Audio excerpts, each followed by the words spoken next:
Pinheiro falando. Espera aí que deixa eu desligar aquele lá, modo avião.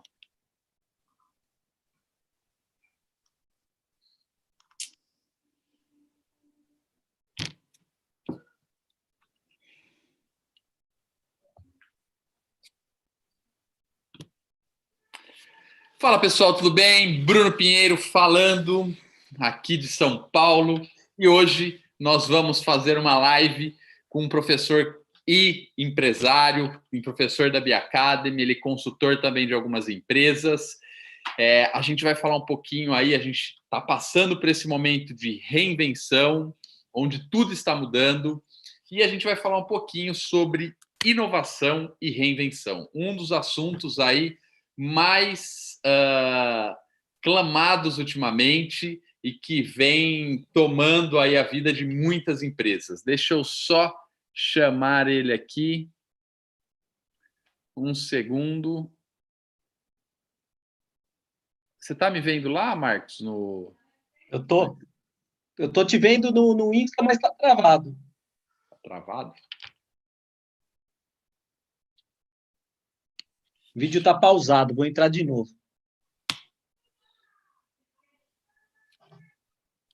Agora sim.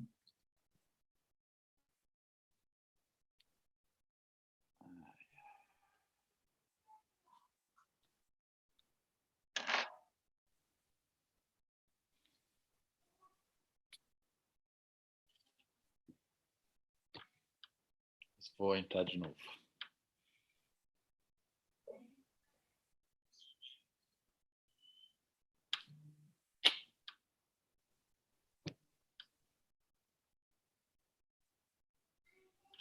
Foi.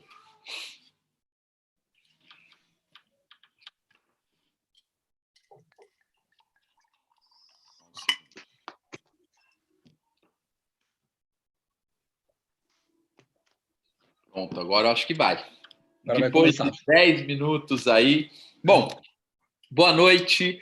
Bruno Pinheiro falando aqui da Biacademy, agora Biacademy Online. E hoje a gente trouxe um convidado especial, um grande parceiro nosso, professor da Biacademy, consultor de algumas empresas. Ele fala muito sobre inovação, sobre design thinking. E hoje ele vai bater um papo aqui conosco, porque inovação é um assunto que está tomando aí a frente de muitas empresas, que as empresas estão tendo que inovar, e a gente vai falar um pouco de forma descomplicada sobre esse tema. Então, eu queria, deixa ele estar chegando aqui, chamei ele para estar entrando. Deixa eu só aguardar. Seguinte, quem é? É Marcos Batista.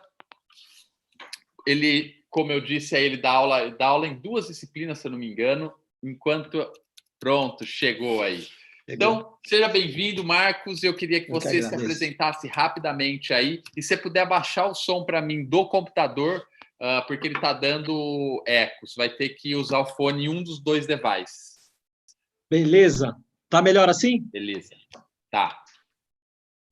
Bom, Brunão, primeiro agradecer aí o convite dessa live para falar de um assunto, e não teria um momento mais propício do que falar sobre cultura de inovação, falar sobre inovação diante de todo o momento que a gente está vivendo.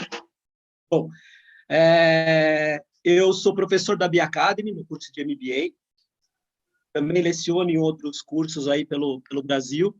Hoje eu possuo 3 empresas, uma Palestras e Conteúdo, que é uma empresa de palestras, onde a gente formata alguns eventos, que leva desde empreendedorismo, inovação, startups, vendas e marketing para a nova economia, dentro de hackathons, de Startup Weekend. Tem uma outra empresa que é o Criateja. A Criateja é uma empresa de design de produto, embalagem e branding. E a terceira empresa é uma recente, que ela é uma academia setorial, que a gente trabalha treinamentos para as associações no Brasil, né, focado em alguns segmentos. Também já leciono há mais de 20 anos, fui gerente de design da América Latina das marcas Bosch, Continental, GE e Siemens, escrevo para a revista Empreenda, sou especialista convidado de um programa da Record News que chama Inova 360, diretor de inovação do Instituto de Tecnologia de São Caetano do Sul. Então é isso, cara. Meu universo é focado hoje aí em posicionar empresas diante da nova economia. Show. E me fala uma coisa, a gente nesse momento está passando por um momento bem diferente, né? Muitas empresas precisando se reinventar. Quando a gente fala em muitas vezes reinventar, está muito ligado à inovação. Quais são os primeiros passos aí para a pessoa inovar dentro do negócio dela? Tá, vamos lá. Eu acho que o mais importante, o Bruno, eu acho que mais do que inovar em educação ou inovar dentro de uma empresa, é você educar as pessoas a inovar. Tá? A gente tem que partir do princípio de que primeiro é entender o que está acontecendo no mundo. Né? Então, assim, a gente acabou de mudar de era e veio uma crise invisível, né, que afetou todos os nossos negócios. As empresas, Bruno, já estavam vivendo o que a gente chama de mundo VUCA, vulnerável, imprevisível, complexo e ambíguo. E já estavam diante de uma zona de desconforto, né? Porque a gente acabou de ver um mundo que a gente aprendeu falindo, né? Aquele mundo que a gente consumia, se relacionava, aquele mundo com que a gente pedia alguma coisa, pedia um carro, uma comida. Esse mundo que a gente aprendeu, ele estava falindo e mudamos de era após o impacto da transformação digital, que trouxe novos modelos de negócio. Então, a gente já estava na coexistência de dois mundos e isso já estava gerando muito medo e desconforto para os empresários diante desses acontecimentos.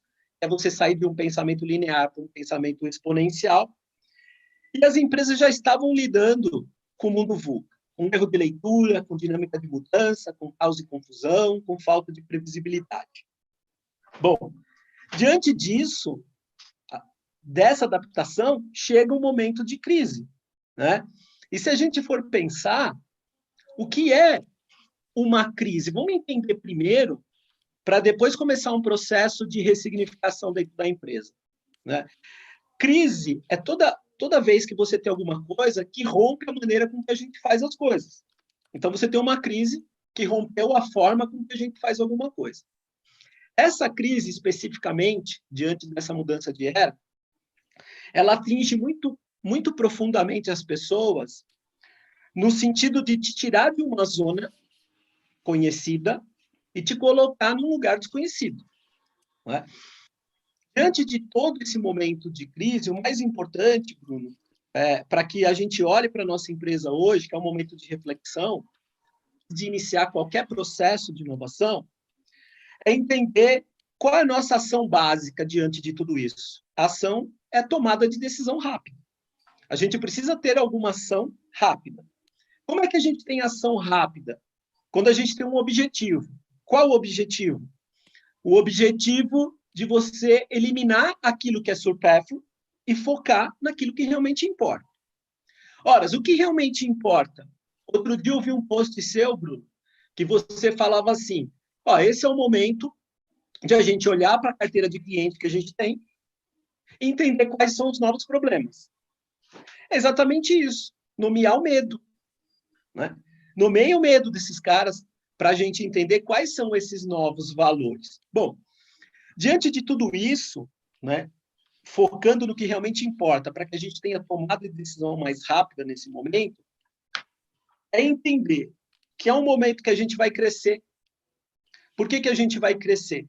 Porque é um momento que você vai buscar forças que talvez você não utilizaria se estivesse numa condição boa. Você obrigatoriamente vai aprender novas habilidades. Eu estou há 30 dias dentro de casa, eu dobrei meu conhecimento todo dia. Novas ferramentas, aprendendo mais sobre marketing digital, aprendendo sobre algumas ferramentas. Segundo ponto, o autoconhecimento. A gente vai ser obrigado a se reconectar com a nossa verdadeira essência. Eu acho que isso está acontecendo muito dentro da casa das pessoas. Eu não posso estar lá fora, eu estou aqui dentro. E eu me reconecto com a minha verdadeira essência e começo a perceber algumas belezas que eu não percebia. Começo a perceber alguns detalhes que eu não percebia, alinhado com essa nova habilidade que a gente aprende Isso nos dá uma maior tomada de decisão. Aprendemos a tomar mais decisões. E o terceiro, Bruno, que é a tal da colaboração, né? A crise nos deixa frágil e a gente começa a perceber que precisa de ajuda. Assim como a gente tem que pedir ajuda, a gente tem que ajudar. Se no momento da crise, talvez as diferenças aparecem mais, no momento da crise, a gente entende de que está todo mundo no mesmo barco e que nossa humanidade vai nos unir. Bom, então, como é que a gente pensa inovação diante desse mundo que, para muita gente, está passando talvez pela primeira grande crise, né? E se a gente for lembrar de 2007, 2008, que a gente teve a crise financeira, nasceram um monte de negócios ali. WhatsApp, Instagram, todas essas empresas, o Spotify, tudo que a gente viu de crise, ela proporciona novos modelos de negócio. Então, Bruno, esse é o momento de quando a gente fala de inovação, é o momento de aprender com isso, é o momento de tomar decisão rápida, de ter foco, é o momento de olhar novas habilidades para crescer, de centrar de novo no que nos une, que é a humanidade, e de entender a colaboração. Eu acho que esse é o princípio básico para as pessoas começarem um processo de inovação nas organizações. Quando a gente fala em inovação, muitas pessoas associam a tecnologia e outras coisas. Como inovar de forma simples? Olha só, tecnologia, cara, é cara e para poucos. Criatividade é barata e para todos. Nesse momento, eu, por exemplo, eu tenho 3 empresas pequenas. Eu tenho que trabalhar muito a minha criatividade, né? Eu não tenho uma estrutura tecnológica. Ora, como é que eu faço isso? Cara, o que a nova economia me ensinou? Ela me ensinou que ninguém precisa perder para todo mundo ganhar. Como é que o meu networking funciona dentro da minha organização, né? Se eu não tenho a inteligência artificial, eu busco parceria com quem tem. Se eu não tenho algo de uma estrutura para gravar vídeos, para ter alguma coisa ligada à realidade aumentada, virtual, eu procuro quem tem. Então, esse é o momento de a gente entender que empresa de um único dono tende a morrer, que a gente precisa de parcerias, que a gente precisa de completar os nossos conhecimentos e habilidades. O que eu faço, efetivamente? A primeira coisa, Bruno, antes de ter tecnologia ou de ter a economia a favor de você, ou seja, antes de utilizar grandes tecnologias e de ter o fator econômico com você, o mais importante é você ter a vontade de aprender todos os dias, né? Então, o que eu faço? Eu me interesso, nesse momento, eu me interesso pelos problemas dos meus clientes, que naturalmente eles vão se interessar por mim. Quando eles se interessam por mim, por eu entender, por essa vontade de aprender os problemas deles, eu começo a entender quais são os novos valores. Por quê, Bruno? É exatamente isso. Não é a tecnologia que eu tenho ou o fator econômico que eu detenho, mas sim essa vontade de entender quais são esses novos valores que nascem a partir de agora. Eu vou dar um exemplo de um valor. Eu acho que ninguém dava tanto valor à higiene quanto hoje. Tá? Se a gente for pegar esse fator higiene, então, aqui no meu prédio mesmo, na área de serviço, todo mundo deixa o calçado lá de fora, já tem um álcool gel na porta de cada um. As pessoas já entram, vão direto para a lavanderia para deixar a tua roupa. Ou seja, é um valor. É um valor. E esse valor, ele tem que ser ressignificado. Muda a configuração de uma casa, muda a configuração com que a gente percebe o valor saúde dentro de casa e fora de casa. Um outro valor que aparece forte é o digital. Você sabe muito bem disso. A gente está passando pela segunda chance de aprender o que é digital. Né? A primeira já foi.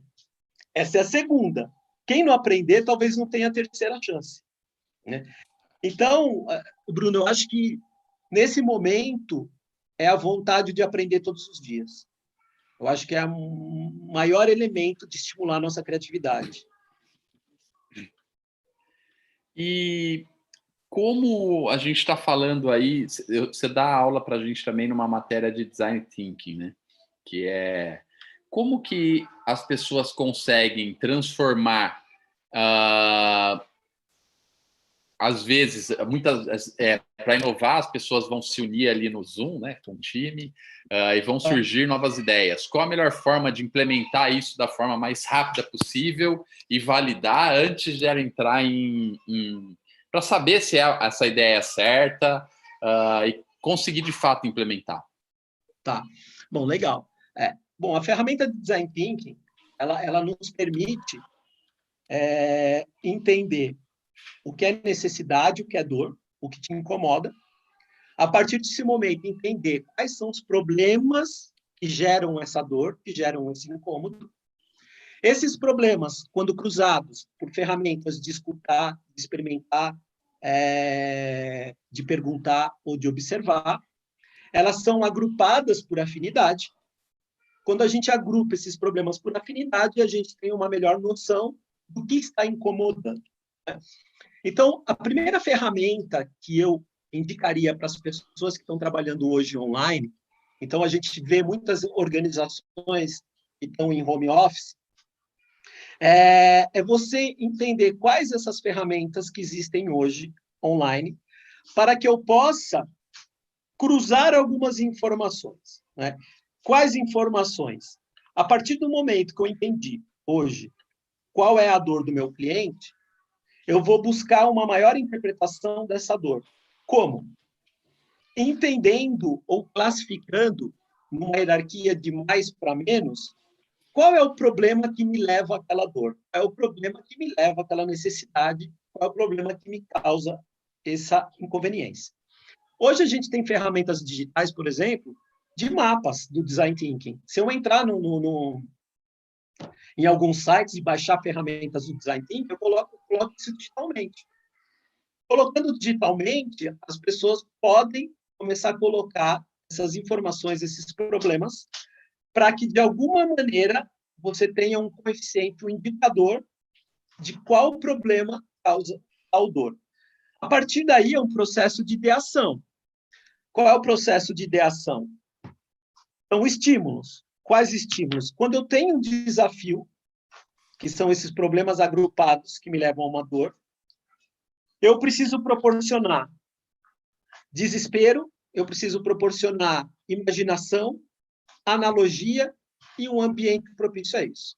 O ambiente é você buscar ferramentas que te dê conveniente de colocar os dados. Imaginação é você trabalhar hipóteses futuras. E se fosse assim? Desespero é você colocar as pessoas, por exemplo, sob pressão de tempo. E analogia é você buscar em outro setor alguém que possa ter desenvolvido algo que você pode colocar no seu negócio. Então, esse é o momento de a gente entender as dores, agrupar por afinidade para ter uma maior interpretação do que gera esse inconveniente ou esse medo, e gerar esse processo de estímulo à nossa criatividade para que a gente tenha uma maior, vamos dizer assim, velocidade de gerar ideias. E aí entra o processo de MVP, que são testes, e aí eu acho que é muito difícil explicar em vídeo como é que se aplica isso, porque é muito prático, né? Isso é muito é muito praticável o MVP do Design Thinking, né? O MVP do Design Thinking é o mesmo conceito do MVP tradicional para startups? Não. O Design Thinking ele atua é como se ele fosse um pré-MVP do MVP de uma startup, vamos dizer assim. O MVP de uma startup já é um produto que talvez já esteja emitindo nota fiscal, né? O MVP de uma startup, ele, como eu posso dizer, ele já atendeu uma necessidade básica e já resolveu um problema. O MVP dele já está rodando. É como se eu tivesse um aplicativo funcionando, ok? E eu já estou testando num grupo pequeno, né? Porque a startup ela tem por princípio que é assim, lançou perfeito, lançou tarde. É por isso que tem um MVP. Você já pratica isso. O MVP do Design Thinking, ele trabalha as hipóteses. Não precisa ser necessariamente um protótipo funcionando. Ele pode ser um papel. Então, o MVP do Design Thinking, ele valida as ideias, ele valida algumas hipóteses. Essa validação do Design Thinking, aí sim, vai para um processo de MVP de uma startup para tangibilizar essas hipóteses. Então, o Design Thinking, ele trabalha num MVP que é um pouco diferente do MVP de uma startup. A startup, o MVP, você já está validando essas hipóteses.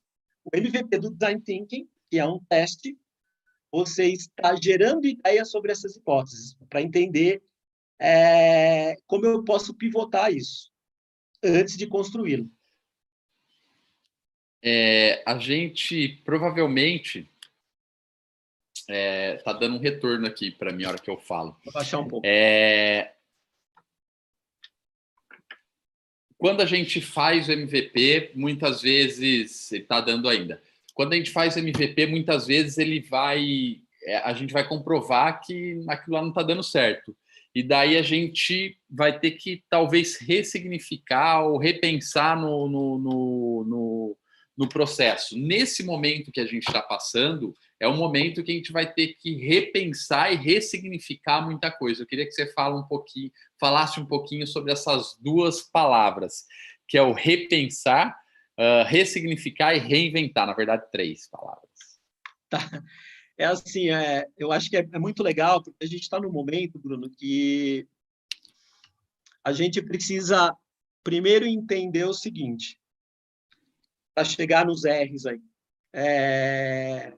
Primeiro entender que quando você teve o impacto da transformação digital, o que era posse vira acesso, o que era desenvolver o substantivo começa a ser desenvolver um verbo, e o que era produto, ele vira experiência. Tá? Então, a gente tem uma mudança de cenário, que a gente sai de um monopólio de mercado e vai para um monopólio social. Né? Que nós não desenvolvemos mais o substantivo, a cadeira, o carro, a casa. A gente desenvolve o morar, o locomover, a gente desenvolve o verbo. Né? E a gente desenvolve produtos em cima do verbo para gerar acesso. Isso é o que a gente chama de nova economia. Quando a gente fala isso de nova economia, e eu paro e presto atenção que essa nova economia ela tem que me proporcionar entendimento de qual é a mudança do linear para o exponencial, a mudança de mão de obra para cérebro de obra, qual é a mudança de posse para acesso. Então, assim, a gente primeiro tem que entender o que é velha economia e nova economia. Quais são os novos valores e o porquê isso surge diante desse momento que a gente está passando de mudança de era, mais uma crise invisível. Bom, esse é um momento de escolha. Esse é o momento que as pessoas estão parando e tendo a oportunidade de escolher quem fica e quem sai, do que fica e o que sai. Nesse momento, a gente precisa reavaliar nossas crenças e valores. Vamos reavaliar essas crenças e valores. São necessárias? Ou renúncia? Será que essa ferramenta, esse tipo de coisa, será que eu não posso renunciar? E, principalmente, o ressignificar, que é o reiniciar. Por que a gente está falando de ressignificar? É assim, Bruno, a crise é como se fosse um U, certo? Então, você está lá em cima, ela começa a descer, descer, descer, até chegar no seu momento maior, que é o fundo do poço. Tá? A hora que a crise bateu mesmo. A hora que a gente está no fundo do poço, a gente está num momento maior de medo, um momento maior de tristeza, um momento maior de dor, de anseio. Só que tudo passa. Né? Mas é esse momento que a gente falou da aprendizagem, do autoconhecimento, da colaboração, que vai fazer com que você suba. Quando você estiver subindo, o importante não é continuar, o importante é reiniciar. Por que eu falo reiniciar? Porque a liderança, ela se ressignifica. Os valores se ressignificam. O trabalho se ressignifica. Por quê? A liderança... eu tenho uma palestra que eu falo só sobre liderança ressignificada, A liderança ela já vem num processo que é uma liderança por exemplo. Uma liderança que deixa o ego para falar de espiritualidade. A gente está falando de uma renovação de liderança. Qual é o maior... Aí é a minha opinião, tá, Bruno? Qual é o maior ressignificado da liderança hoje? É sair do masculino e ir para o feminino. O que eu quero dizer com isso? A nossa liderança, e aí eu não estou falando de homem e mulher, né? Eu estou falando de essência. A nossa liderança, desde o início, ela sempre foi masculina, na força, na forja da espada, na autoridade, né? Tinha uma característica masculina muito grande. A gente está chegando no momento onde a gente começa a valorizar um pouco mais a nossa essência, a vida. Começa a dar mais importância e ter consciência da vida, da solidariedade, do amor. Quando você começa a dar mais importância a essas coisas, quem gera a vida?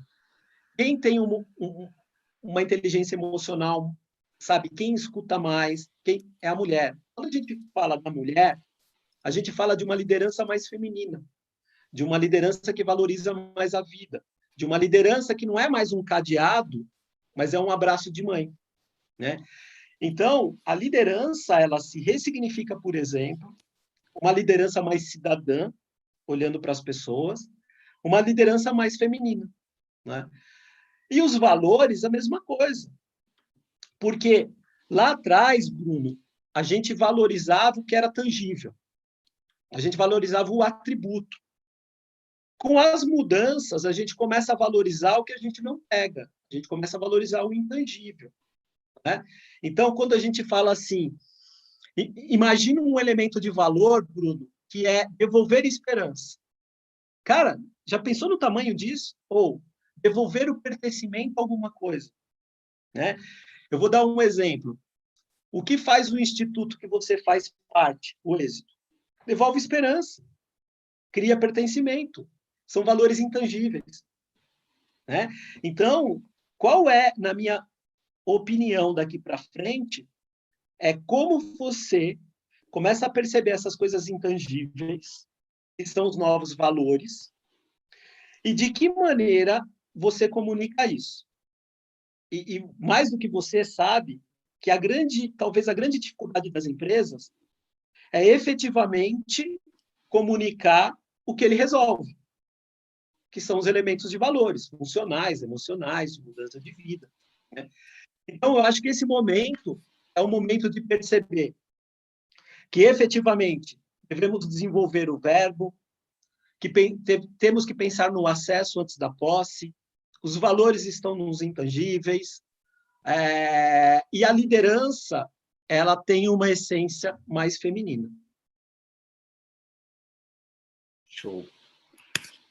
A liderança, a forma de liderar está mudando muito, e com essa loucura toda nem se fala, né? Se ela já vinha mudando e migrando a forma de liderar, principalmente nos últimos 2 anos, pelo menos que eu venho acompanhando mais, nesses últimos 30 dias, então nem se fala, né?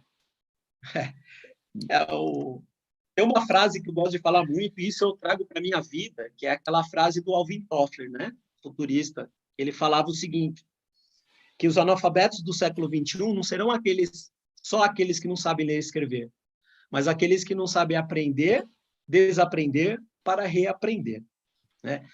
O papel do líder hoje é o cara que tem uma visão mais cidadã, né? É o cara que tem uma essência mais feminina, é o cara que trabalha por exemplos. Mais do que isso, Bruno, e assim, vou falar da Bia Academy. Quando eu olho para os professores que tem na Bia Academy, quando eu olho para você que dirige a Bia Academy, o que eu acho mais importante, Bruno? Que todos os professores e você, a gente não é aquele líder que só teoriza. Nós não somos líderes que conhecem o caminho, a gente percorre o caminho, né? Se você quiser conhecer alguém nesse mundo, Bruno, não é pelo que ele fala, é pelo movimento que ele tem no mundo. Então, assim, quando você olha, poxa, você que que teve puta de uma ideia de formatar a Bia Academy aí, esse curso. Cara, você só não teoriza. Você tem a teoria, mas você percorreu esse caminho, né? Você sofreu, você sentiu as dores, você percebeu antes de montar um curso desse. Então, o que eu percebo, Bruno, é que a nova liderança, ela começa a acabar com aquele grupo em prol da mediocridade. O que eu quero dizer sobre isso? Durante muito tempo, as associações, o governo, algumas organizações, elas trabalhavam a mediocridade. O que eu quero dizer? Ó, gente, vamos fazer o seguinte, todo mundo aqui, ó, não estuda tanto, se todo mundo tirar nota baixa, é culpa do professor. Existia algo assim dentro da nossa cultura, né? Algo em prol da mediocridade. E hoje eu começo a perceber que isso está mudando, que as pessoas estão, antes de querer ser o melhor, elas estão praticando o melhor delas. Então, assim, eu tenho levado para as empresas, Bruno, uma cultura, uma essência muito espiritualizada, muito em cima de uma causa, muito em cima de um propósito. E eu começo a perceber pessoas, poxa, os professores que tem na Bia Academy, você, o Janguier, cara, existe um propósito. A diferença é que eu quero fazer na vida das pessoas, né? E o sentido de ganhar dinheiro também mudou, né? Porque ganhar dinheiro é coisa de Deus, dar desconto que é coisa do diabo. Cara, a gente sempre viveu em abundância. O mais importante é você entender que quando você tem um valor agregado, que você faz a diferença na vida das pessoas, o seu dinheiro é bem-vindo. Né? Então, eu acho que a gente está mudando, por isso que eu falo que a gente está ressignificando. Né? Eu escrevi um artigo que fala assim, adeus à normalidade, bem-vindos à nova realidade com valores e liderança ressignificada. E eu acho isso, eu acho que é uma grande oportunidade de esses novos empreendedores transformarem de vez o mundo. E nós falamos, você tocou num item que eu acho interessante e o quão você acha importante. Você falou em propósito. A gente sabe um tema que fala, inclusive naquele livro que é o Organizações Exponenciais, que ele fala propósito transformador massivo, que é quando você cria um propósito que move multidões. O quão importante o propósito é numa organização, como definir um propósito, e para completar aí, que são as perguntas mais difíceis que eu acho, o propósito mudou com toda essa mudança? É assim, Bruno, propósito é uma coisa tão singular, né? Eu acho assim, falar de propósito e propósito virou uma coisa tão, né? Às vezes eu fico pensando se todas as pessoas que falam de propósito sabem o que realmente é um propósito, né? Eu acho que pela primeira vez, e essa pandemia, ela vai dar um sinal mais claro do que significa propósito de vida. Bruno, eu sempre percebi propósito quando eu escutei a voz do silêncio. O que eu quero dizer com a voz do silêncio? A voz que vem daqui, ó, do âmago, que vem daqui. É uma voz da minha intuição, tá? Eu acho que pela primeira vez a gente está fazendo silêncio para escutar essa voz. Porque até então, Bruno, eu sempre vi, e eu me considero isso, nesse mundo da pressa, sem tempo, nesse mundo da velocidade, que a gente era um robô biológico. Um robô biológico, que a gente estava mecanizado diante de uma vida que a gente não parava para refletir e para pensar. Quando a gente começa a respirar mais, a encontrar essa voz que vem do silêncio e começa a entender os sinais da vida, né? O que eu quero dizer com sinais da vida? Eu vou dar um exemplo tosco. Imagina que você está numa fila de banco. Aí a fila do outro lado começou a andar, você vai para lá. Aí é que você saiu, começa a andar e você volta para lá. A vida está te dando um sinal nesse momento. Cara, Você não percebeu que todo mundo tem a mesma prioridade que você? Você não percebeu que todo mundo quer chegar com velocidade também? E você não percebeu que você tem que ter calma e esperar? Tem um exemplo tosco, mas se a gente pegar e entender os sinais da vida, se a gente começar a parar para perceber que a gente não é um robô biológico, somos seres humanos biológicos. Se no passado transformaram a gente em robô, é porque não tinha tanta tecnologia em máquina. Hoje tem. A gente não precisa ser mais robô, né? Então, eu acho que o propósito, ele vem primeiro de entender os sinais que a vida está te dando. É só conversar com quem já teve à beira da morte. Ele começa a valorizar mais esse sinal. Ele tem uma segunda chance. Eu acho que a gente tem que sempre trabalhar assim. Qual seria a minha segunda chance? Né? Que é escutar esses sinais que a vida nos dá. E a outra, quando você joga para o lado da empresa, o maior propósito de uma empresa é estar atento e escutar o problema dos seus clientes. Né? Quando você se interessa por isso, eles vão se interessar por você. É isso que a gente chama de causa. É isso que a gente chama de um propósito que transforma. Né? Porque, Bruno, talvez o desafio não seja resolver uma coisa extraordinária. Mas se eu resolver uma coisa ordinária, extraordinariamente bem, eu resolvi um problema. Né? Então, eu acredito muito nisso. E esse é o momento, Bruno, de a gente perceber as belezas que estão ocultas. Eu estou 30 dias em casa.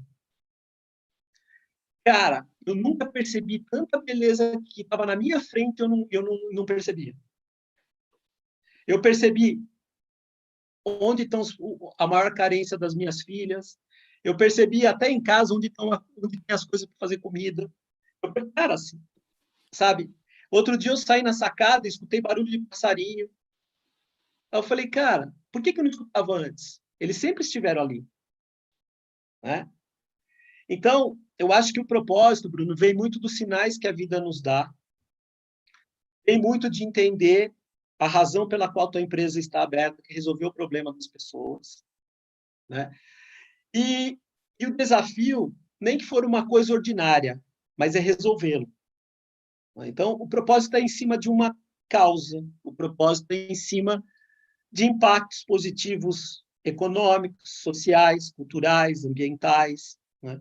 No curso, na disciplina que eu dou aí na Academy, no MBA, o primeiro trabalho é de encontrar propósito. E você pode encontrar um propósito até utilizando o círculo dourado do Simon Sinek. Né? E você faz como você faz, mas o porquê você faz. Golden Circle, famoso. Marcos, a gente vai chegando na etapa final. Só passar um recado aí para vocês. Quem está querendo reinventar o negócio, quem está querendo entender um pouquinho sobre tudo isso que está acontecendo e, principalmente, está preparado para essa nova guinada que em breve nós teremos. A gente passou por uma disrupção muito grande recentemente, 30 dias atrás, e a gente está ainda no momento que a gente está tentando entender o que está acontecendo. Eu acho que a gente está começando a entender e daqui a pouco a gente volta a crescer novamente como nós estávamos crescendo. Porque o Brasil estava assim, começando a decolar novamente. E nós vamos voltar a decolar o mais rápido possível. Eu tenho certeza disso, e muito mais rápido do que a grande maioria dos países. Eu acredito que nós não seremos tão afetados quanto outros países estão sendo afetados, e eu acredito, inclusive hoje até fiz um post no meu Instagram hoje ou ontem, mostrando um pouco a comparação nossa com os principais países, né, que é China, Estados Unidos, Inglaterra e Itália. E nós estamos muito bem, tá? Muito bem, não, menos mal. Comparado a eles, a gente está indo ali, sabe, os gráficos deles estão aqui, a gente está metade ou menos da metade comparando o avanço dos dias.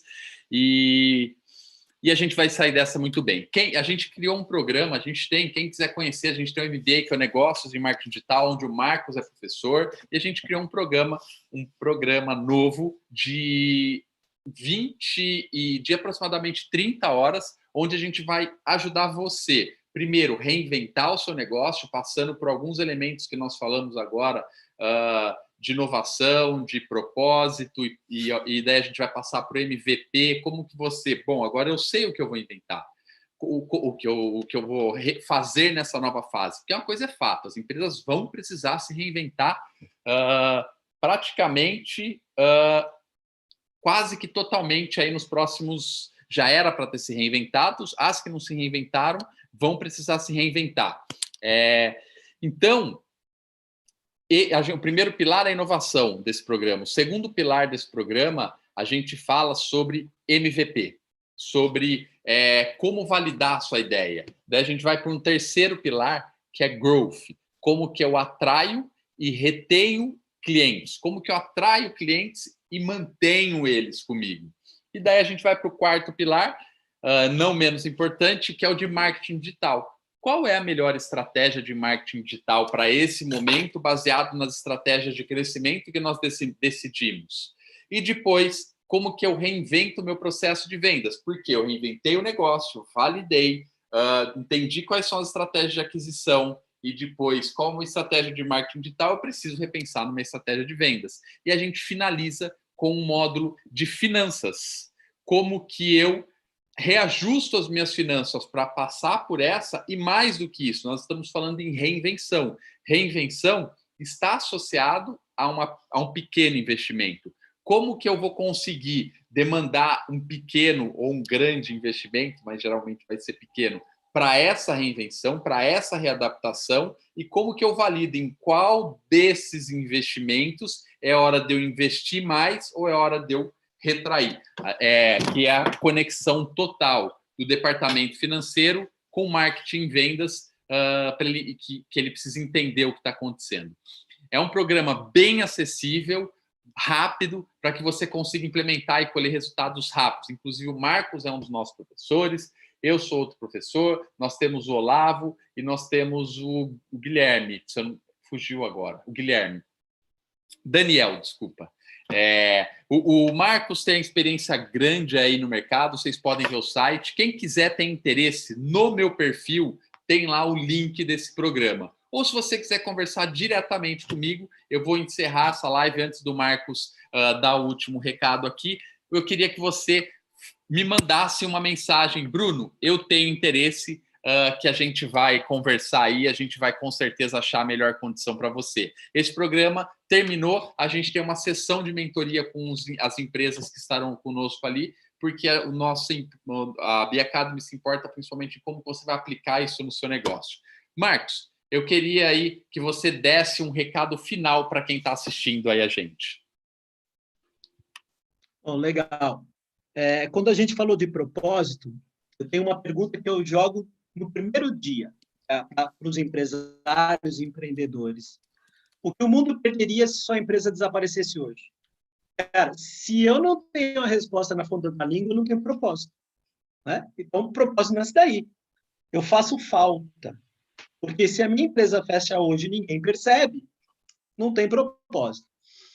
Mas uma coisa, eu acho que o nosso briefing para ressignificar nossa liderança, nossos valores, é entender que as nossas empresas, que a minha empresa, que você, vai ser reconhecido pelo tamanho dos problemas que você resolve, pela transformação que você provoca, pelas experiências que você proporciona, mas principalmente pela esperança que você recupera.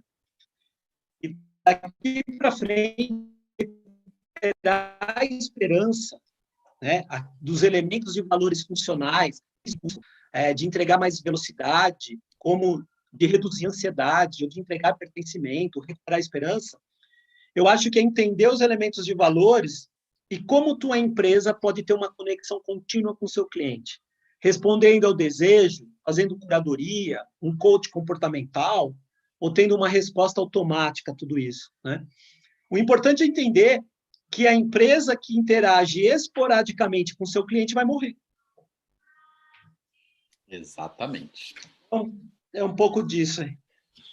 Show de bola, Marcos. Quero agradecer aí seu tempo aí conosco. Essa live ela ficou gravada. Depois, quem tiver interesse, tá lá no nosso YouTube. Espero que vocês tenham gostado desse rápido bate-papo. Um grande abraço e nos vemos em breve. Até